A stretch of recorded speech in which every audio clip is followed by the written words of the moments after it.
This ticket is fake, and you know it. The words sliced through the first-class cabin like a blade, sharp and unforgiving.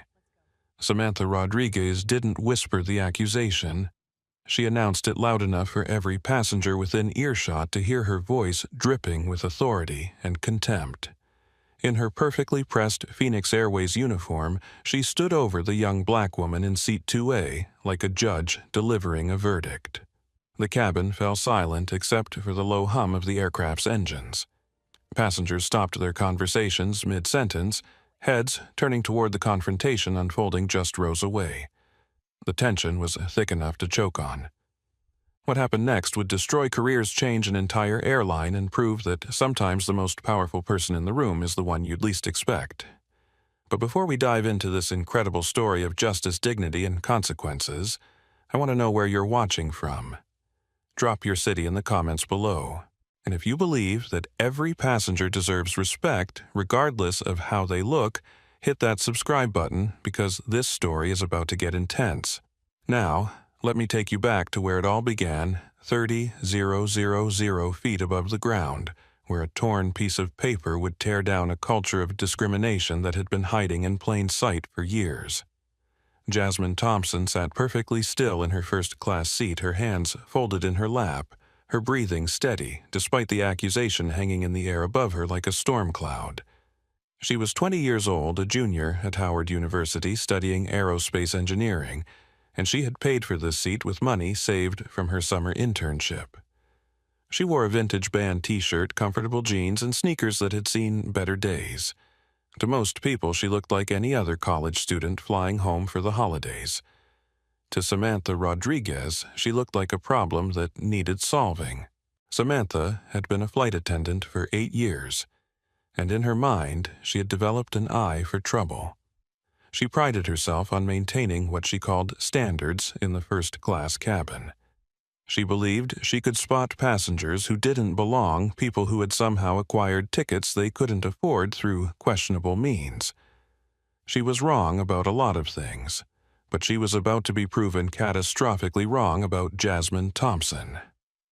The other passengers watched the scene unfold with growing discomfort. Robert Mitchell, a businessman in 4A, slowly reached for his phone. Jennifer Walsh, a civil rights attorney in 3B, sat forward in her seat, her legal instincts already triggered. An elderly Korean-American couple, Harold and Dorothy Kim, exchanged worried glances from across the aisle. None of them knew they were about to witness a moment that would go viral, spark nationwide conversations about discrimination, and ultimately transform how an entire industry treats its customers. They had no idea that the quiet young woman being accused of fraud was about to teach them all a lesson about the power of dignity in the face of prejudice. And Samantha Rodriguez. She had absolutely no clue that she was about to destroy her own career by targeting the daughter of the man who signed her paychecks. 3 hours earlier, Jasmine Thompson had walked through the bustling corridors of Miami International Airport with the quiet confidence of someone who belonged exactly where she was. She carried a worn backpack over one shoulder and a tablet case in her hand, moving with purpose toward Gate A12. Her destination was Atlanta, where her father was celebrating his 51st birthday. What he didn't know was that his daughter was coming home early to surprise him. Jasmine had always been the type of person who preferred to blend into the background. At Howard University, where she was studying aerospace engineering, her professors knew her as the quiet student who asked thoughtful questions and turned in flawless assignments. Her classmates respected her intellect, but often forgot she was in the room until she spoke up with an insight that changed the entire direction of a discussion. She had grown up understanding that the world would often underestimate her. Her father had taught her from a young age that her response to that underestimation would define her character. Dignity is not something they can take from you, he had told her when she was 12, and facing her first real encounter with prejudice at school. They can try, but only you can choose to give it away. Today, that lesson would be tested in ways she never imagined. Behind the gate counter, Samantha Rodriguez was having the worst week of her career. At 29, she had been with Phoenix Airways for 8 years. working her way up from domestic routes to international flights. She had always dreamed of becoming a supervisor, maybe even management someday. But last Monday, she had been passed over for promotion again, and the rejection stung more than she cared to admit. The position had gone to Carlos Hernandez, a gate agent with 3 fewer years of experience but a natural warmth with passengers that Samantha had never quite mastered. She had watched him effortlessly defuse tense situations with a smile and genuine concern for travelers' needs. It was a skill she wished she possessed, but instead she had developed a different reputation, the enforcer, the one who made sure rules were followed and standards maintained. Samantha had grown up in Miami, the daughter of immigrant parents who had worked multiple jobs to provide for their family. She understood struggle and sacrifice, which made her even more suspicious of passengers who seemed to have access to luxuries they couldn't possibly afford. In her experience, people tried to game the airlines every day using fake upgrades, counterfeit tickets, or elaborate schemes to access services they hadn't paid for. She believed she was protecting the company's interests. She had no idea she was about to become the face of everything wrong with it. Gate A12 was buzzing with the controlled chaos of holiday travel. Phoenix Airways Flight 447 was a popular route connecting Miami's vibrant Latin American business community with Atlanta's thriving corporate scene.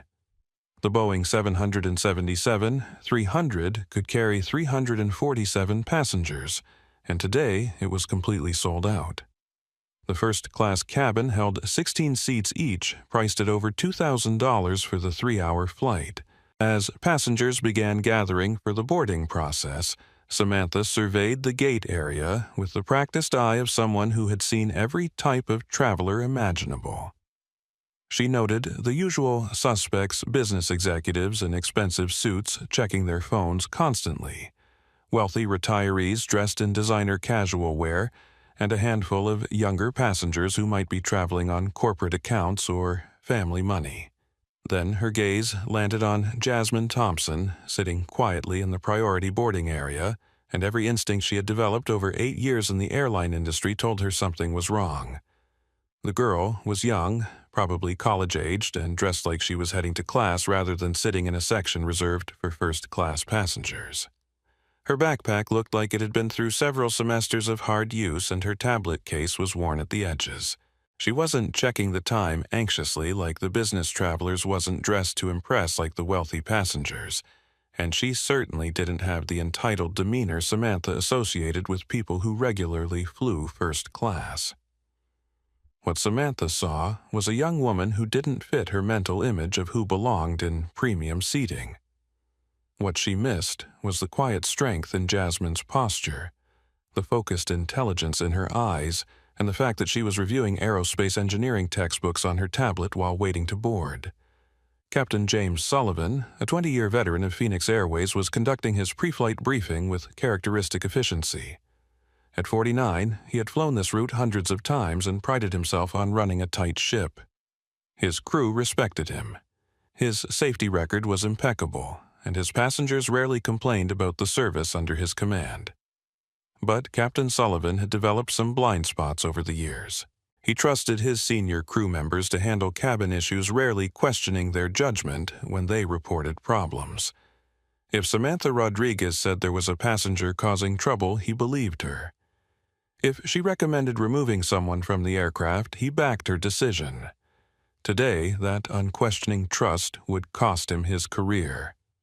In the terminal, other passengers were beginning to notice the tension building around Gate A12. Robert Mitchell, a technology consultant who flew first class several times a month, was scrolling through emails when he noticed the flight attendant staring intently at a young black woman in the priority seating area.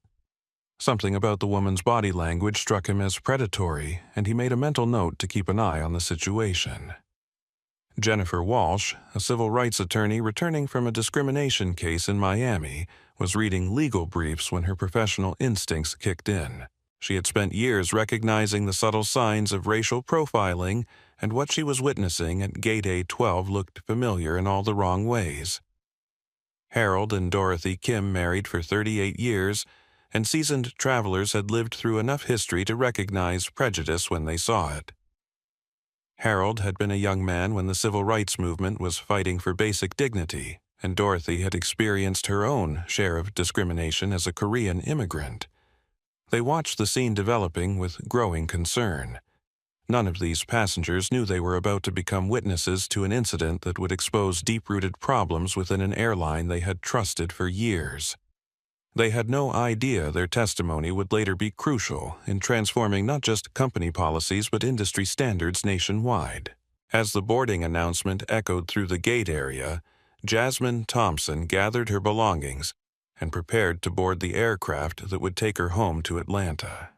She had no reason to suspect that the next few hours would test every lesson about dignity and strength her father had ever taught her.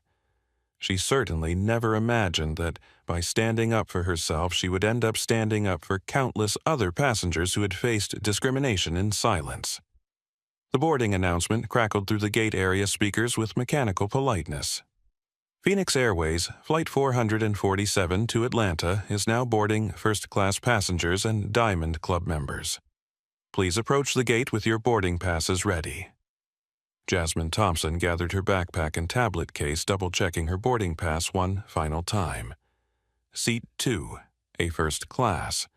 She had splurged on the upgrade using money saved from her summer internship at NASA's Goddard Space Flight Center. The internship had been competitive, prestigious, and exhausting, but it had also been her first real taste of the aerospace industry she hoped to enter after graduation. As she approached the boarding lane, Jasmine noticed several well-dressed passengers falling in line ahead of her. A man in an expensive Italian suit was reviewing documents in a leather portfolio. An older woman wearing designer jewelry was speaking quietly into her phone in what sounded like German. Everyone looked like they belonged in first class, and Jasmine felt a familiar flutter of self-doubt. Her father had taught her that confidence was earned through preparation and character, not through clothing or appearances. But standing in line wearing her favorite vintage NASA t-shirt and comfortable traveling jeans, she wondered if she was underdressed for the experience ahead. That moment of uncertainty lasted exactly 3 seconds. Then, Samantha Rodriguez stepped out from behind the gate counter, her eyes fixed on Jasmine with laser focus. "Excuse me, miss." Samantha's voice carried across the gate area with unmistakable authority. Several passengers turned to look as she approached the boarding line. "Economy passengers board with Group 5. The announcement will be made shortly." Jasmine looked up, initially confused. "I'm sorry, but I'm in first class." She held up her boarding pass, the numbers clearly visible on the screen of her phone. Seat 2A. Samantha's expression didn't change, but something cold flickered behind her eyes. She stepped closer, positioning herself directly in front of Jasmine in a way that blocked her path to the gate. "May I see your identification and boarding pass, please?" The request itself wasn't unusual, but the tone carried an unmistakable edge of suspicion. Jasmine handed over her driver's license and held out her phone, displaying the digital boarding pass. She noticed that Samantha hadn't asked for identification from any of the other first-class passengers. Samantha examined the documents with exaggerated thoroughness, holding the license up to the light and squinting at the details. "This boarding pass," she said slowly, loud enough for other passengers to hear, "doesn't look right to me." "I'm sorry." Jasmine's voice remained calm, but she felt heat rising in her cheeks. "What exactly doesn't look right?" "The format seems off, and the seat assignment," Samantha shook her head. "2A is our premium seat. It's usually reserved for our most frequent flyers or special guests." Behind Jasmine, Robert Mitchell lowered his phone and started paying closer attention to the conversation. He had flown Phoenix Airways dozens of times and had never seen a flight attendant question a passenger's boarding pass so aggressively. Something about the interaction struck him as wrong. "I purchased this ticket online 3 weeks ago," Jasmine explained patiently. "I can show you the confirmation email if you'd like." "Online purchases can be problematic," Samantha replied, handing back the license but continuing to stare at the phone screen. "We see a lot of fraudulent bookings, especially for premium seats. People find ways to manipulate the airline's website, use stolen credit cards, all sorts of schemes." The accusation hung in the air like a toxic cloud. Jasmine felt the stares of other passengers boring into her back. The man in the Italian suit checked his watch impatiently. The elderly German woman had finished her phone call and was listening intently to the exchange. "Are you suggesting my ticket is fraudulent?" Jasmine's voice remained level, but anyone listening carefully would have heard the steel underneath her polite words. "I'm suggesting," Samantha said, "that maybe there's been a mistake. Sometimes the airline's website glitches, and passengers think they've purchased first-class tickets when they've actually bought economy seats. It happens more often than you'd think." Carlos Hernandez, the gate agent, who had recently been promoted over Samantha, noticed the commotion from behind the counter. He had worked with Samantha for 2 years and had seen her become increasingly rigid about enforcing what she considered proper procedures. He approached the boarding line with a diplomatic smile. "Is everything okay here?" Carlos asked, dividing his attention between Samantha and Jasmine. "Can I help resolve something?" Samantha bristled slightly at the interruption. "I'm handling a potential boarding pass issue. The passenger's ticket may not be valid." Carlos glanced at Jasmine's phone screen, then at her identification, then back at Samantha, with barely concealed confusion. "The boarding pass looks standard to me, Samantha. The seat assignment is confirmed in our system. I still think we should verify the purchase," Samantha insisted. "Young passengers sometimes use parents' credit cards without permission, or there could be a family member's account involved that needs authorization." The implication was clear, and it made Jasmine's stomach turn. She was being accused not just of fraud, but of essentially stealing her way into first class. Around her, she could feel the judgment of other passengers who were beginning to accept Samantha's narrative. "Ma'am," Carlos said gently to Jasmine, "would you mind if I just double-check something in our system? It'll only take a moment." Jasmine nodded, appreciating his respectful tone. As Carlos walked back to the counter to access the computer, she caught sight of Jennifer Walsh, the civil rights attorney who was now standing and watching the interaction with professional interest. Jennifer had seen this exact scenario play out in courtrooms across the country. A person of color trying to access a service or space they had legitimately purchased, only to face suspicion and additional scrutiny that white customers never encountered. She pulled out her own phone and began taking notes. Meanwhile, Harold and Dorothy Kim exchanged meaningful glances from their seats near the gate. Harold leaned over to his wife and whispered in Korean, "This is wrong. That young woman is being treated terribly." Dorothy nodded. She remembered similar moments from her early years in America, when shopkeepers would follow her around stores or restaurant hostesses would question whether she could afford to eat at their establishments. "Should we say something?" "We should be ready to," Harold replied. "If this gets worse, that girl is going to need witnesses." Carlos returned from the computer with a confused expression. "Everything checks out perfectly," he announced. "The ticket was purchased online 3 weeks ago with a valid credit card. Full payment processed, seat assignment confirmed, no issues whatsoever." Samantha's jaw tightened. Sometimes fraudulent purchases take time to show up in the system. The credit card company might not have flagged it yet. Samantha Carlos said quietly, "The passenger has valid documentation and a confirmed seat assignment. We need to let her board." But Samantha Rodriguez was no longer listening to reason. 8 years of pent-up frustration, the sting of being passed over for promotion, and her own unexamined prejudices had created a perfect storm of bad judgment. She looked at Jasmine Thompson and saw everything she thought was wrong with passengers who tried to game the system. "I'm not comfortable allowing this passenger to board without additional verification," she announced loudly. "I've seen too many cases of fraudulent first-class bookings. Airport security should be involved." The words hit the gate area like a thunderclap. Passengers stopped their conversations. Children looked up from their devices. The atmosphere shifted from mild curiosity to genuine tension. Jasmine felt the moment crystallize around her like ice forming on a window. She could back down, accept whatever accommodations Samantha offered, and avoid the scene that was clearly developing. She could call her father and let him sort it out with a single phone call. Or she could stand her ground and trust that the truth would eventually win out. "My ticket is valid," she said, clearly loud enough for everyone in the gate area to hear. I purchased it legally with my own money, and I would like to board the aircraft and take the seat I paid for." Samantha's eyes flashed with something that looked like triumph. "We'll see about that," she muttered, reaching for the radio clipped to her uniform.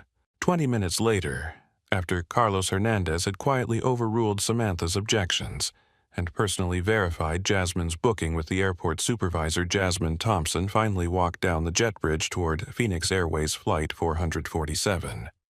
Her boarding pass had been scanned 3 separate times by 3 different airline employees, each scan confirming what she had known from the beginning: her ticket was legitimate, her seat was confirmed, and she belonged exactly where she was going. But the delay had cost her something more valuable than time. Every passenger boarding behind her had witnessed some portion of the confrontation at the gate. Some looked at her with sympathy, others with curiosity, and a few with the kind of suspicion that Samantha Rodriguez had worked so hard to cultivate. As Jasmine entered the first-class cabin, she felt the familiar weight of being the only black passenger in a space where she was clearly unexpected. The other first-class passengers were already settling into their seats: Robert Mitchell in 4A, typing furiously on his laptop; Jennifer Walsh in 3B, reviewing legal documents with highlighter in hand; Harold and Dorothy Kim in 5A, and 5B sharing a travel magazine and speaking quietly in Korean. Seat 2A was a window seat toward the front of the cabin, offering an excellent view of the wing and the Miami skyline beyond. Jasmine stored her backpack in the overhead compartment and settled into the leather seat, trying to shake off the tension from the gate encounter.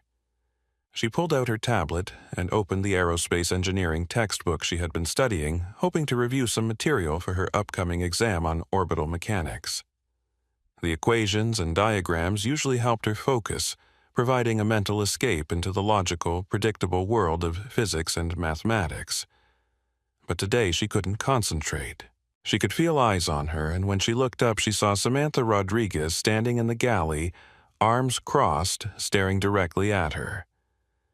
The staring continued for several uncomfortable minutes. Samantha would find reasons to walk through the cabin, checking seatbelts that didn't need checking, asking passengers if they needed anything, while conspicuously avoiding Jasmine's row. Other passengers began to notice the obvious surveillance. Robert Mitchell, who had been flying first class for nearly a decade, had never seen a flight attendant monitor a specific passenger so obviously. He found himself watching Samantha's behavior with growing concern. Something about the situation reminded him of stories his grandfather had told about the Jim Crow era, when black travelers faced constant scrutiny and suspicion. Finally, Samantha approached Jasmine's row with exaggerated casualness. "Excuse me, miss," she said loudly enough to catch the attention of nearby passengers. "I need to verify your boarding pass one more time." Jasmine looked up from her textbook, her patience wearing thin. "I've already shown my boarding pass to 3 different airline employees." It was scanned multiple times. "I understand that," Samantha replied, "but I'm the senior flight attendant on this aircraft, and I have the authority to verify any passenger's documentation if I have concerns about their ticket validity." The statement was technically true, but the way she wielded that authority felt like a weapon. Jennifer Walsh looked up from her legal briefs, her professional instincts fully activated. She had heard similar language in discrimination cases where authority figures used their legitimate powers to harass people they didn't think belonged. "What specifically concerns you about my ticket?" Jasmine asked calmly. Samantha gestured vaguely at Jasmine's appearance. Sometimes passengers purchase tickets they can't actually afford, thinking they can sort out payment later. Or family members buy tickets for other people without proper authorization. I need to make sure all our first-class passengers are properly documented. The coded language wasn't lost on anyone listening. Robert Mitchell set down his laptop and turned slightly in his seat to get a better view of the interaction. Harold Kim reached over and gently touched his wife's hand, both of them recognizing the ugly undertones of what they were witnessing. "My ticket was purchased with a valid credit card in my name 3 weeks ago," Jasmine replied evenly. "The airline has already confirmed this multiple times. Credit cards can be stolen," Samantha shot back. "Or, sometimes, young people use parents' cards without permission. I'm just trying to protect both you and the airline from potential fraud issues." That was the moment when Jasmine Thompson realized this had nothing to do with her ticket, her credit card, or airline security. This was about a flight attendant who had decided that a young black woman in a vintage t-shirt and jeans couldn't possibly belong in first class, and who was determined to find a way to prove it. She thought about her father's advice about maintaining dignity in the face of prejudice. She thought about the countless other passengers who might face similar treatment if this behavior went unchallenged. And she made a decision that would change everything. "I'd like to speak to the captain," Jasmine said clearly. Samantha's eyes widened slightly. Passengers requesting to speak to the captain was unusual and typically indicated a serious problem. "I don't think that's necessary," she said quickly. "I'm just trying to resolve a simple documentation issue." "It's not a documentation issue," Jasmine replied. "It's a harassment issue. I have a valid ticket, I've shown proper identification multiple times, and you continue to question my right to be here. I'd like the captain to explain why I'm being treated differently than every other first-class passenger on this aircraft." The cabin fell silent except for the sound of the air conditioning and the distant noise of ground crews preparing for departure. Other passengers had stopped pretending to read or work and were openly watching the confrontation unfold. Robert Mitchell pulled out his phone and began recording. "This is getting out of hand," he murmured loud enough for others to hear. Jennifer Walsh closed her legal briefs and paid full attention to what was happening. As a civil rights attorney, she recognized this as a textbook case of discriminatory treatment, and she began mentally cataloging every detail for potential legal proceedings. Samantha realized she was losing control of the situation, but instead of de-escalating her frustration and pride, pushed her toward a fateful decision. "Fine," she said, "I'll get the captain. But if there's any irregularity with your ticket, you'll be deplaned before we push back from the gate." As she walked toward the cockpit, Jasmine felt her heart pounding. She had just escalated a situation that could result in her being removed from the aircraft and potentially banned from flying Phoenix Airways in the future. But she also knew that backing down would validate Samantha's behavior and ensure that other passengers would face similar treatment. She pulled out her phone and sent a quick text to her father. "Flight delayed, some issues at gate. Will call when I land." She didn't want to worry him, but she also wanted someone to know what was happening in case the situation deteriorated further. What Jasmine didn't know was that her father, Nathan Thompson, founder and CEO of Phoenix Airways, was currently in a board meeting at company headquarters in Atlanta. His phone was on silent and he wouldn't see her message for another 30 minutes. By then, it would be too late to prevent what happened next. Captain James Sullivan emerged from the cockpit with the confident stride of someone who had handled countless passenger disputes over 2 decades of commercial flying. At 49, he had earned a reputation as a steady leader who ran efficient flights and supported his crew's decisions. Passengers respected his authority, and his crew trusted his judgment. Today, that trust would be catastrophically misplaced. Sullivan approached Jasmine's seat with Samantha Rodriguez trailing behind him, her expression a mixture of vindication and barely controlled anger. The captain's presence had drawn the attention of every passenger in the first-class cabin, and several were discreetly recording the interaction on their phones. "Ma'am," Sullivan said in his practiced professional tone, "I understand there's some confusion about your ticket. My senior flight attendant is concerned about possible irregularities with your booking." Jasmine looked up at him with steady eyes. "There are no irregularities with my booking, Captain. Your flight attendant has questioned my identification multiple times, despite the fact that my ticket has been verified by 3 different airline employees. I'd like to know why I'm being subjected to treatment that no other first-class passenger has received." Sullivan had heard Samantha's version of events during their brief conversation in the galley. According to her account, a young passenger with a suspicious-looking boarding pass was being evasive about her ticket purchase and becoming hostile when asked routine security questions. He had no reason to doubt his experienced crew member's assessment. "Sometimes our online booking system experiences glitches," Sullivan explained, using the same patronizing tone he had developed for dealing with passengers he considered difficult. It's possible you purchased an economy ticket but received a first-class confirmation by mistake. These things happen more often than you'd think. Jennifer Walsh felt her blood pressure rising. As a civil rights attorney, she had seen this exact pattern countless times, authority figures backing each other up without bothering to examine the facts while the victim was forced to prove their innocence over and over again. Captain Jennifer interjected, standing up from her seat in 3B. "I'm an attorney, and I've been watching this entire interaction. This passenger has provided valid documentation multiple times. She's been singled out for scrutiny that other passengers haven't faced, and now you're suggesting her ticket might be invalid despite the fact that your own employees have confirmed it's legitimate." Sullivan turned to look at Jennifer with obvious annoyance. "Ma'am, I appreciate your concern, but this is an airline matter. I need to ask you to return to your seat and allow us to handle this situation." "This is a civil rights matter," Jennifer replied firmly. "And as a passenger on this aircraft, I have the right to witness what's happening." Robert Mitchell looked up from his phone, which was still recording. "Captain, I've been flying Phoenix Airways for years, and I've never seen a passenger treated like this. The young woman has been nothing but polite and cooperative. Your flight attendant is the one who seems to be creating the problem." Samantha's face flushed with anger. She had expected the captain to support her authority and resolve the situation quickly.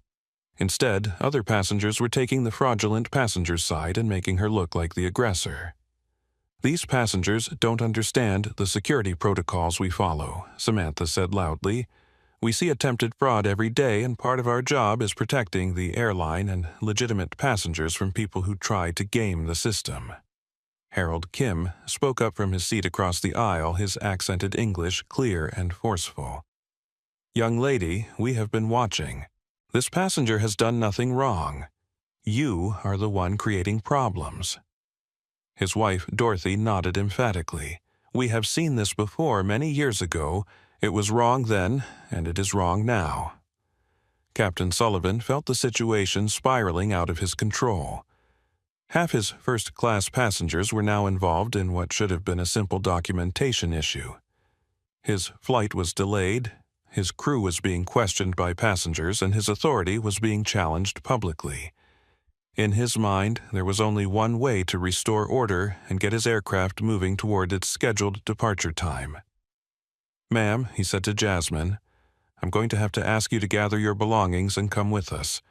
We'll sort this out at the gate, and if there's been a mistake, we'll get you properly situated." The words hit Jasmine like a physical blow. After everything she had been through, after her ticket had been verified multiple times by multiple people, she was still being removed from the flight.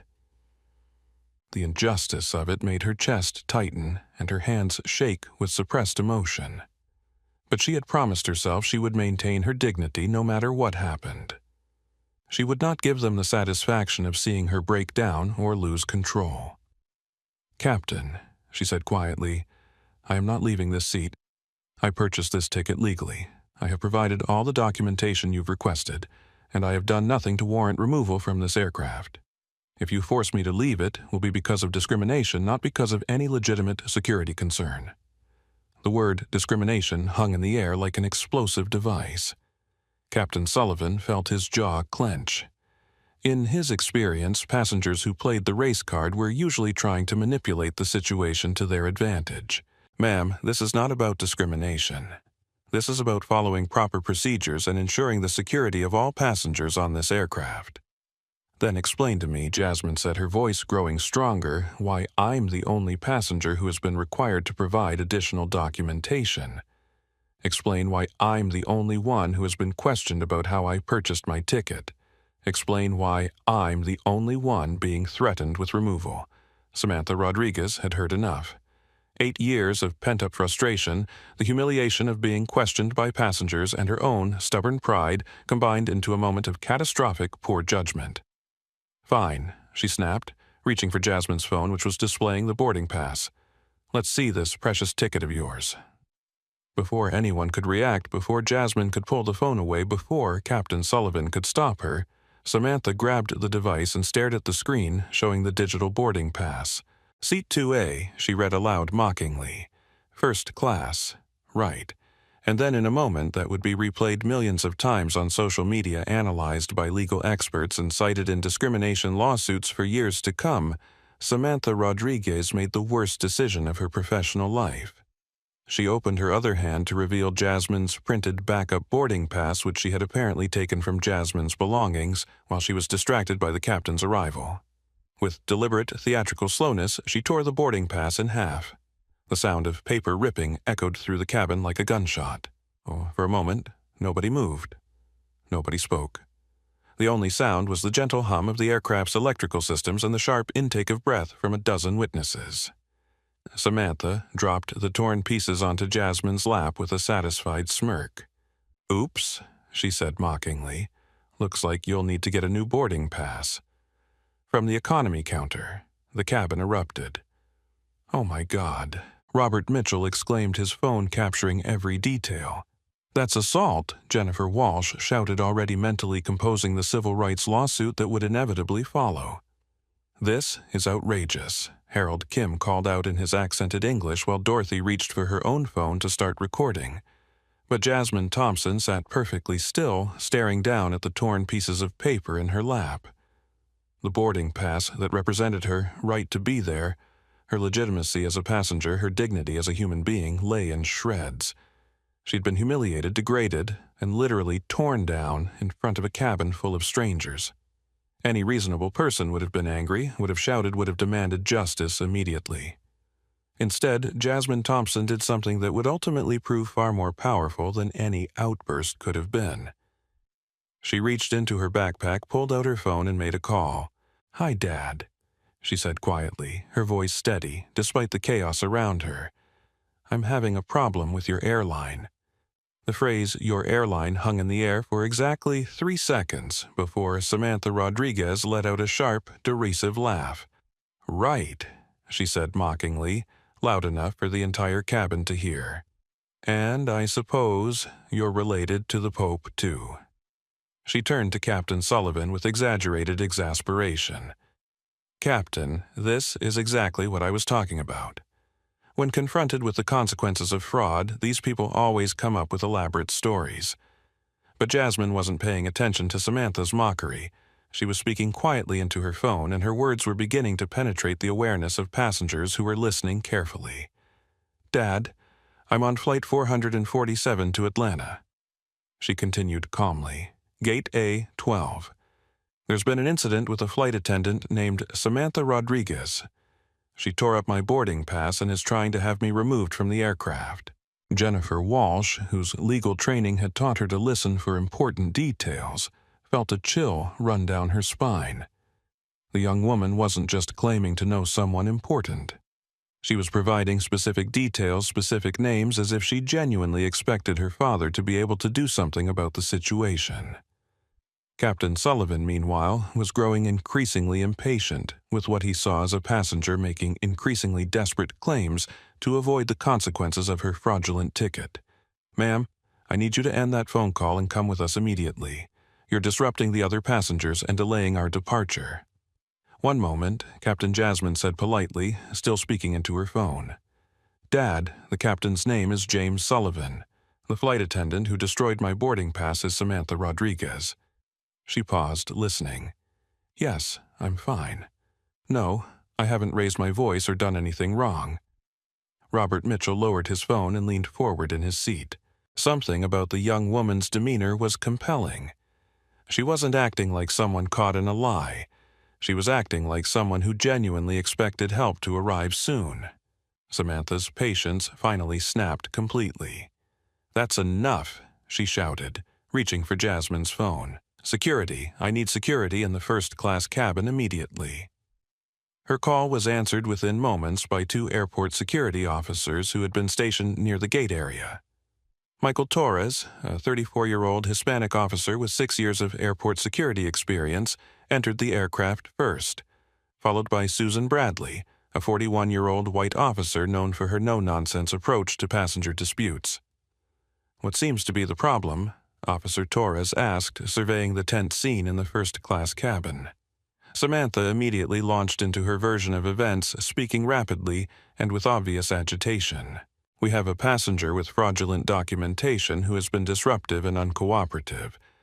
She's been asked to deplane multiple times but refuses to comply. She's now making threatening phone calls and claiming to have connections she obviously doesn't have.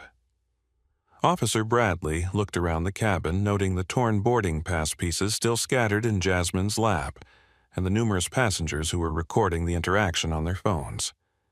"Ma'am," she said to Jasmine, "can you please end your phone call and provide identification?" Jasmine looked up calmly. "I'm speaking with my father about this situation. I'll be happy to provide identification as soon as I finish this call. End the call now." Officer Bradley commanded her tone, brooking no argument. Jasmine spoke into the phone one more time. "Dad, airport security is here. I need to go." She listened for a moment, then nodded. "Yes, I understand. I'll wait."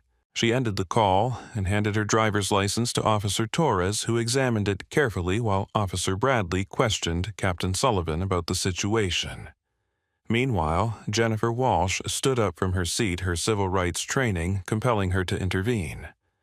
"Officers, my name is Jennifer Walsh, and I'm an attorney.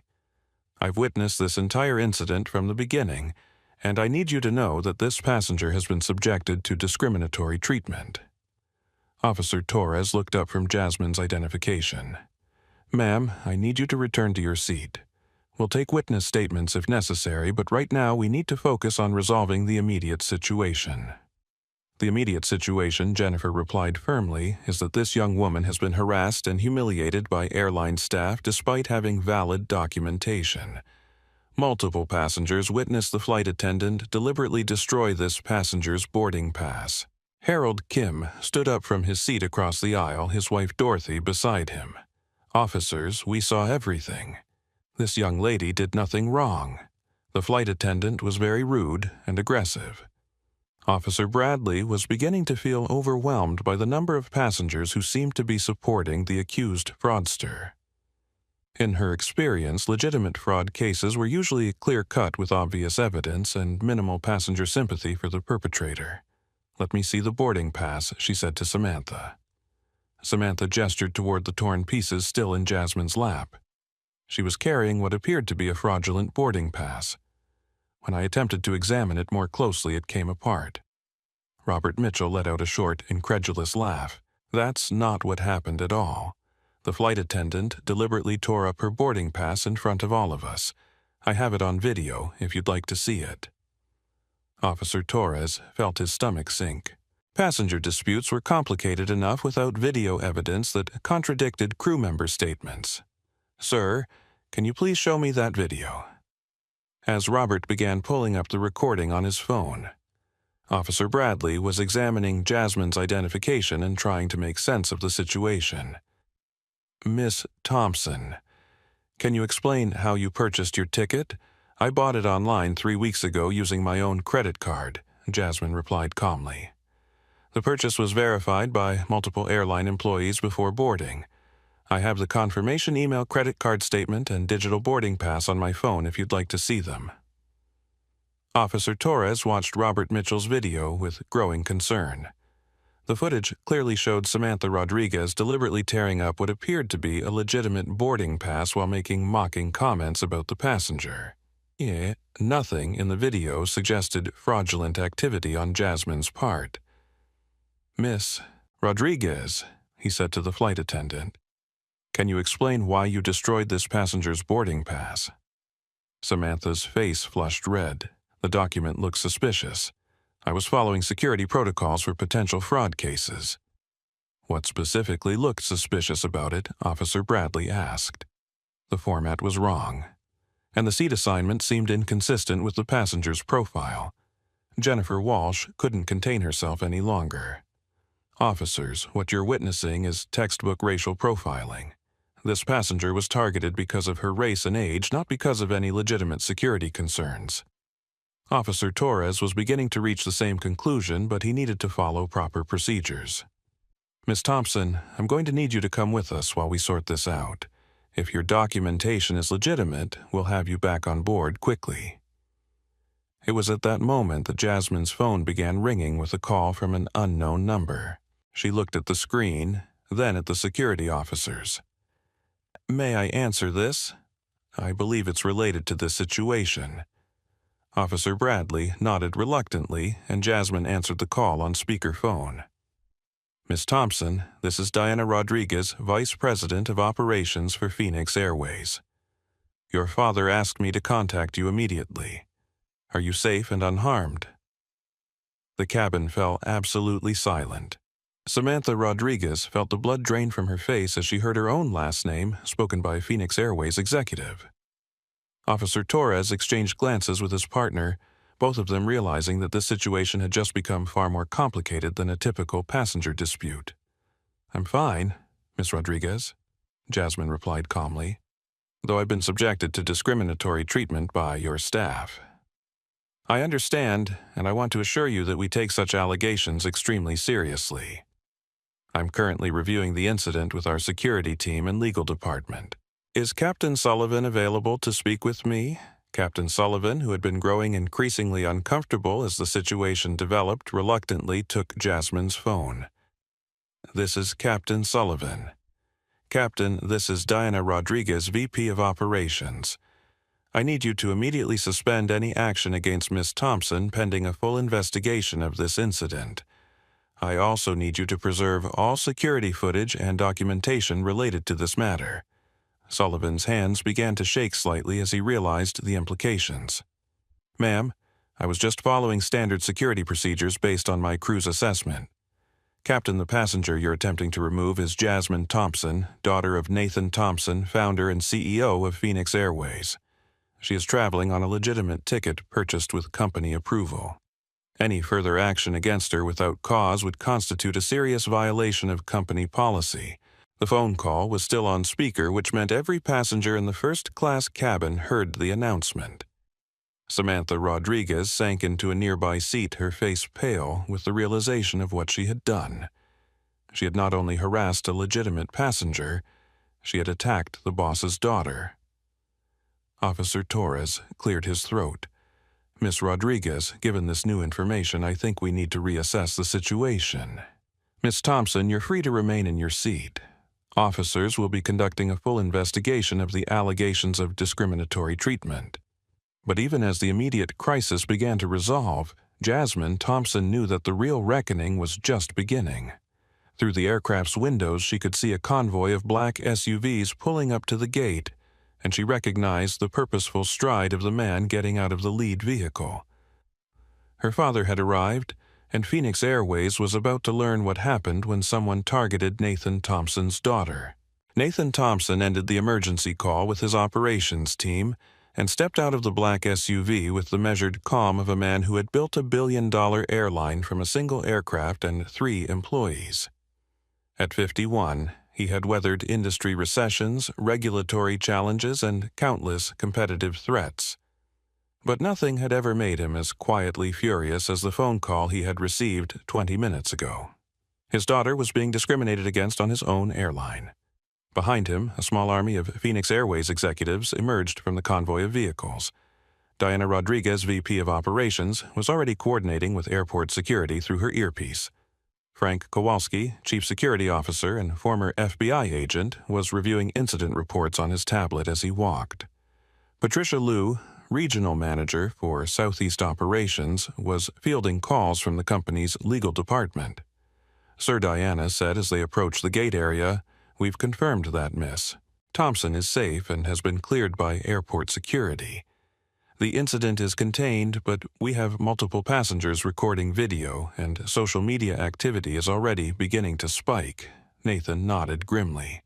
"What's our exposure?" Frank Kowalski looked up from his tablet. "Potentially severe. If the allegations are substantiated, we're looking at civil rights violations, possible federal discrimination charges, and almost certain viral social media backlash. The incident occurred in full view of first-class passengers, including a civil rights attorney and several business travelers who appear to be posting in real time, and the crew members involved Flight Attendant Samantha Rodriguez and Captain James Sullivan. Rodriguez appears to be the primary actor, but Sullivan backed her decisions and authorized the attempted removal." Nathan felt his jaw tighten. He had known Jim Sullivan for 8 years. The captain had been hired away from a competitor with promises of better working conditions and company culture. Nathan had personally approved his hiring and had considered him a solid, reliable pilot. Sir Patricia Liu interjected, "There's something else you need to know. Our preliminary review suggests this might not be an isolated incident. We're seeing patterns in customer complaints that indicate Rodriguez may have engaged in similar behavior before." The revelation hit Nathan like a physical blow. How many complaints we're still investigating, but initial data suggests at least 6 formal complaints involving minority passengers over the past 18 months. All were classified as misunderstandings or communication issues by the regional management team. Nathan stopped walking and turned to face his executive team. "Are you telling me that my airline has been systematically discriminating against passengers for over a year, and nobody thought to escalate this to senior management?" Diana Rodriguez looked uncomfortable. "Sir, the complaints were handled at the regional level. The pattern wasn't identified because they were processed separately by different managers." "That's going to change," Nathan said quietly, but his tone carried the unmistakable weight of absolute authority. "Frank, I want every discrimination complaint from the past 3 years reviewed by your team. Diana, I want a complete audit of our passenger treatment protocols. Patricia, I want to know exactly who knew what and when they knew it." As they entered the terminal, Nathan could see Gate A12 in the distance. A crowd had gathered around the boarding area with airport security officers maintaining a perimeter around the aircraft. Several passengers were standing outside the jet bridge, apparently having deplaned to avoid the disruption. "Mr. Thompson," a voice called out from behind them. Nathan turned to see Maria Santos, the gate supervisor who had initially overruled Samantha Rodriguez's objections to Jasmine's boarding. She looked nervous but determined. "Sir, I wanted you to know that I tried to intervene when I realized what was happening. Carlos Hernandez, our gate agent, also attempted to de-escalate the situation. We both verified Miss Thompson's ticket multiple times and confirmed it was legitimate." Nathan studied the woman's face, reading the genuine concern and guilt in her expression. "Miss Santos, I appreciate you speaking up. I want you to know that employees who try to do the right thing will be protected. Can you walk me through exactly what happened?" As Maria recounted the events at the gate, Nathan felt his anger growing, not just at the discrimination his daughter had faced, but at the system failures that had allowed such treatment to become normalized. The fact that 2 employees had tried to intervene suggested that the problematic behavior was obvious and preventable. Sir Frank Kowalski said quietly, "We need to board the aircraft.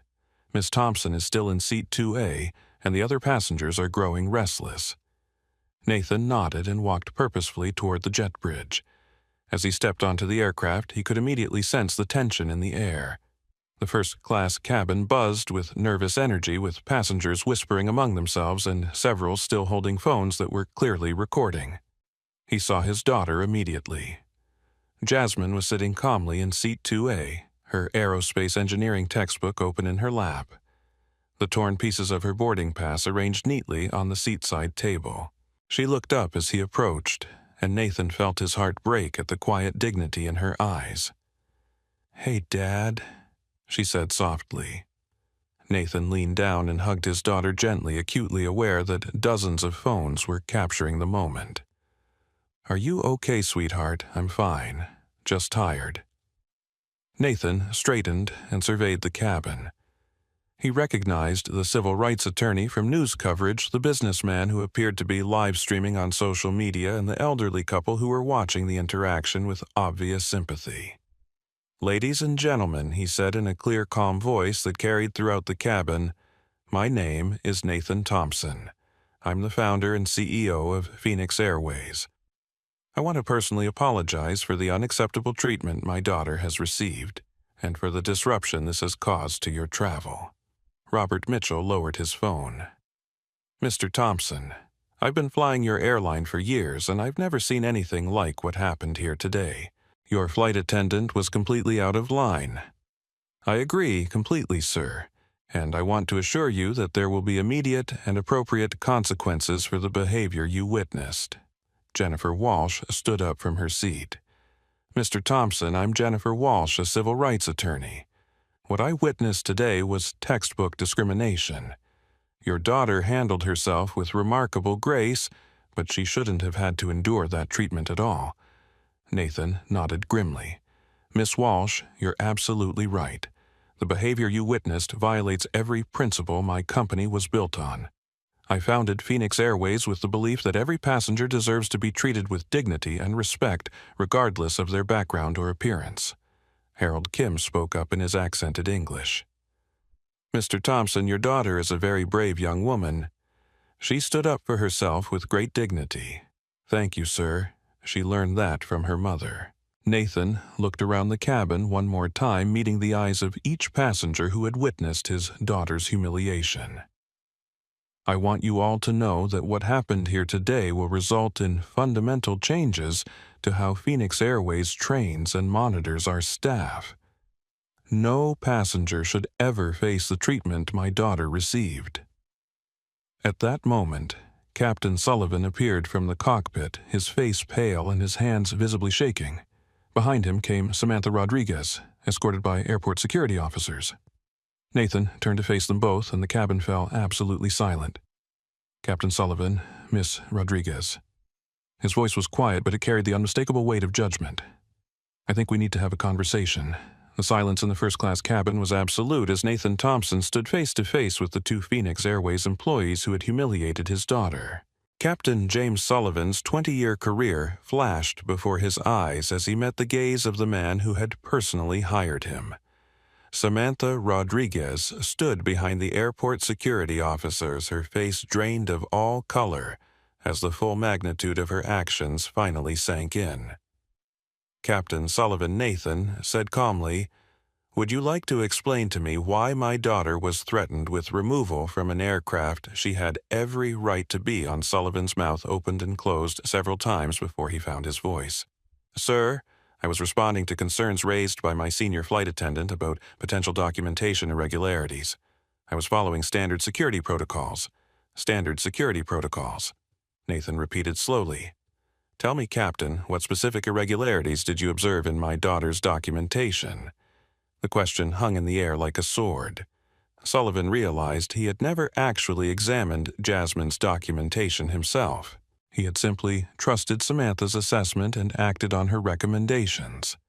The flight attendant, reported concerns about the boarding pass format and the passenger's profile. Sullivan stammered. Nathan's eyes never left the captain's face. The passenger's profile. What exactly does that mean, Captain? Before Sullivan could answer, Jennifer Walsh stood up again. "Mr. Thompson, if I may, I'm an attorney, and I witnessed the entire incident. Your daughter was singled out for scrutiny that other passengers didn't face.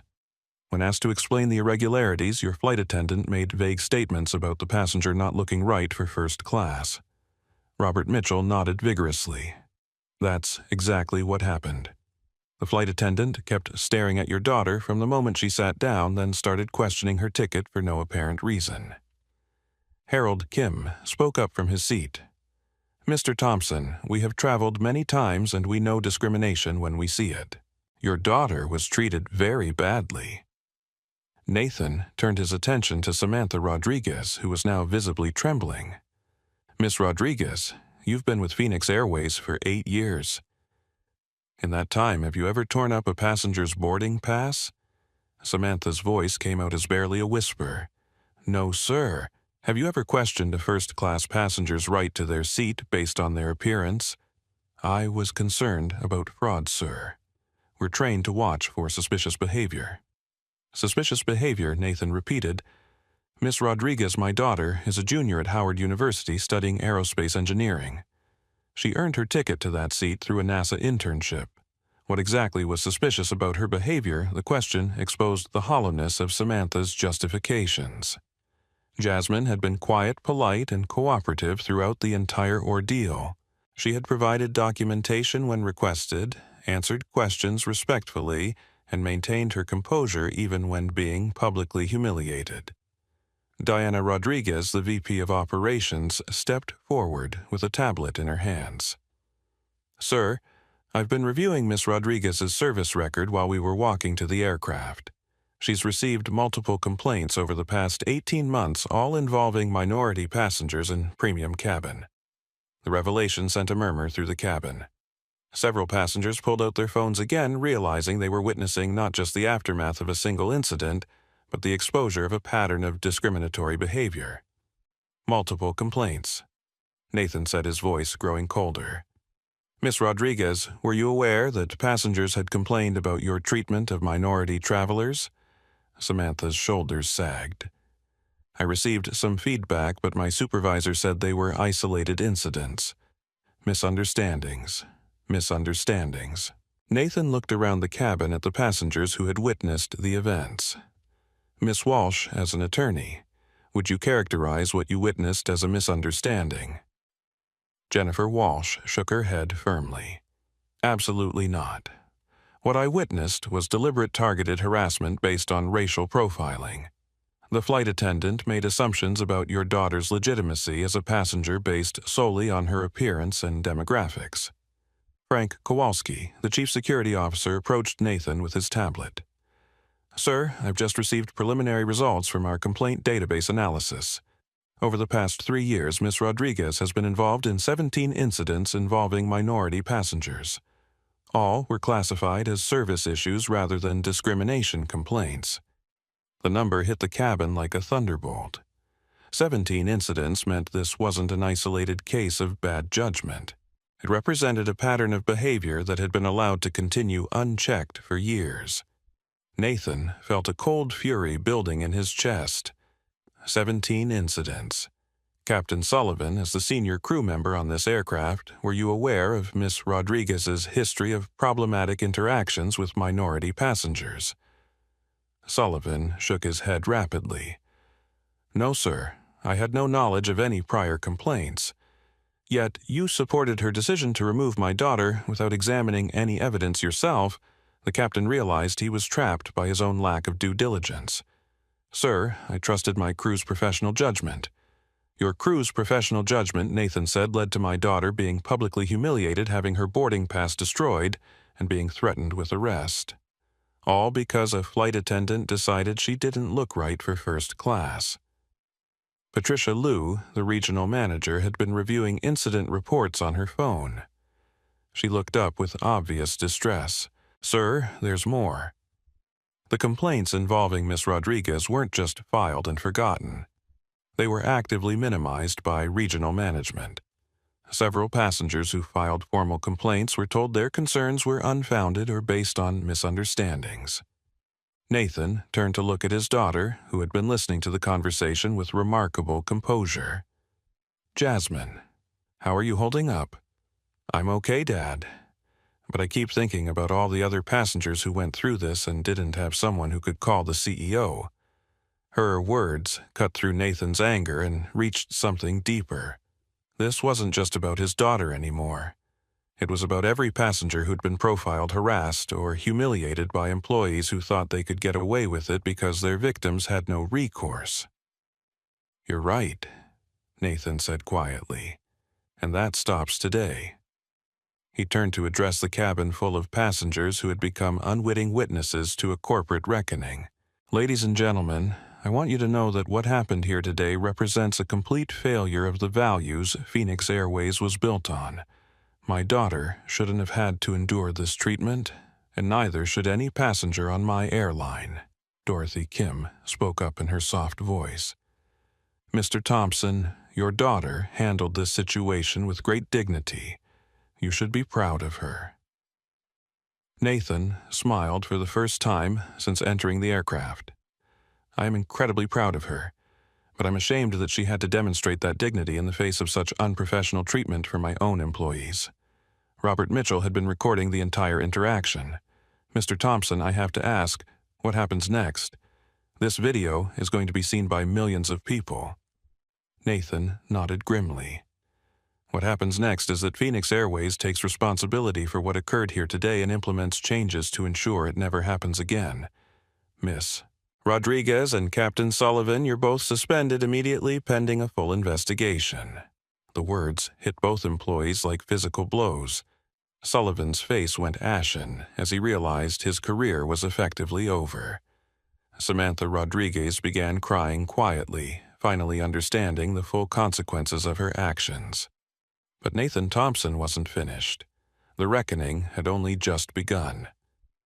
Within 30 minutes of Nathan Thompson's arrival at Gate A 12 Phoenix Airways flight, 447 had been transformed from a routine commercial flight into the epicenter of a corporate crisis that would reshape the entire airline industry. As security officers escorted Samantha Rodriguez off the aircraft, her termination already processed through Phoenix Airways' Human Resources Department, Nathan stood before the first-class passengers who had witnessed his daughter's humiliation. "Ladies and gentlemen," Nathan announced, his voice carrying the authority of someone who had built an airline from nothing. "I want to personally ensure that your travel experience concludes positively despite the unacceptable disruption you've witnessed. Miss Rodriguez's employment with Phoenix Airways has been terminated effective immediately." The cabin erupted in spontaneous applause. Robert Mitchell, who had been live-streaming portions of the incident, lowered his phone and began clapping. Jennifer Walsh nodded approvingly from her seat, while Harold and Dorothy Kim exchanged satisfied glances. Furthermore, Nathan continued, "Captain Sullivan has been suspended pending a full investigation of his role in this incident. We have a replacement crew standing by and we'll have you airborne to Atlanta within the hour." But even as Nathan addressed the immediate situation, his mind was racing through the broader implications of what had occurred. Diana Rodriguez, his VP of Operations, approached with an expression of barely controlled panic. "Sir," she whispered urgently, "the social media situation is exploding. Robert Mitchell's live stream reached over 50,000 viewers in real time. Video clips are being shared across all platforms, and major news outlets are already calling for statements." Nathan nodded grimly. "Schedule a press conference for this afternoon. We're going to address this head-on, not try to hide from it or spin it into something it wasn't." Frank Kowalski, the chief security officer, had been coordinating with airport authorities throughout the incident.